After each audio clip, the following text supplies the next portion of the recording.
Hi மக்களே, இன்றைக்கி நம்ம நைட்டு டின்னர் ரொட்டீன் தான் பார்க்க போகிறோம். இன்றைக்கி டின்னர் ஸ்பெஷல் வந்து சிக்கன் கிரேவி, ஒயிட் ரைஸும் தான். வாங்க சிக்கன் கிரேவி நம்ம எப்படி பண்ணலாம் அப்படின்னு என்னோடய ஸ்டைலில் பார்க்கலாம்.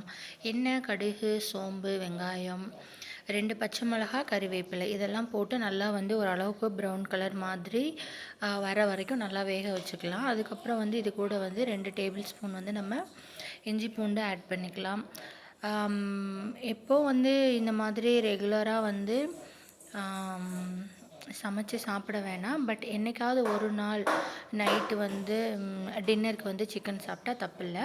ஸோ நீங்களும் அதை வந்து கொஞ்சம் ஃபாலோ பண்ணிக்கோங்க. அதுக்கப்புறம் 2 டொமேட்டோ தான் ஆட் பண்ணியிருக்கேன். அதையும் ஆட் பண்ணி ஓரளவுக்கு நல்லா வதங்கினதுக்கப்புறம் நல்லா கழுவி எடுத்த சிக்கன் அதை வந்து நம்ம ஆட் பண்ணி அதுக்கு வந்து கொஞ்சம் மஞ்சத்தூள், அதுக்கப்புறம் கொஞ்சம் சால்ட்டு, அந்த சிக்கனுக்கு தேவையான அளவு சால்ட்டு அதையும் ஆட் பண்ணி கொஞ்சம் வந்து அந்த பச்சை ஸ்மெல் வந்து போகிற வரைக்கும் ஒரு 2 நிமிஷம் விட்டுட்டு திரும்ப அகெயின் வந்து அதில் கொஞ்சம் வாட்டர் ஆட் பண்ணி நம்ம என்ன பண்ணோன்னா நல்லா வேக விடணும். குறைஞ்சது ஒரு 10-15 மினிட்ஸாவது விட்டால் தான் கொஞ்சம் நல்லாயிருக்கும்.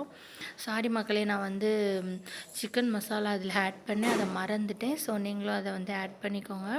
இதில் வந்து கேர்டு கொஞ்சம் ஆட் பண்ணால் ஒரு 2 டேபிள் ஸ்பூன் ஆட் பண்ணால் நல்லாயிருக்கும். பட் என்கிட்ட கேர்டு இல்லாதனால வந்து நான் ஆட் பண்ணலை. அது ஆட் பண்ணும்போது கொஞ்சம் சாஃப்டாக இன்னும் கொஞ்சம் க்ரீமி ஸ்ட்ரக்சர் கிடைக்கும். ஸோ அதுக்காக நம்ம வந்து அதை ஆட் பண்ணிக்கலாம். அதுக்கப்புறம் வந்து இது லாஸ்ட்டு ஃபைனல் டச்சாக வந்து நல்லா ஒரு கைப்பிடி அளவுக்கு வந்து கொத்தமல்லி தழை நல்லா பொடியதாக நறுக்கி வச்சு அதை எடுத்து வந்து நல்லா தூவி இறக்கி ஒயிட் ரைஸில் போட்டு சாப்பிட்டிங்கன்னா அவ்வளோ டேஸ்ட்டாக இருக்குது. ஒரு மாதிரி நமக்கு ரொம்ப க்ரேவிங்காக இருக்க டைம் இந்த மாதிரி பண்ணி சாப்பிடுங்க.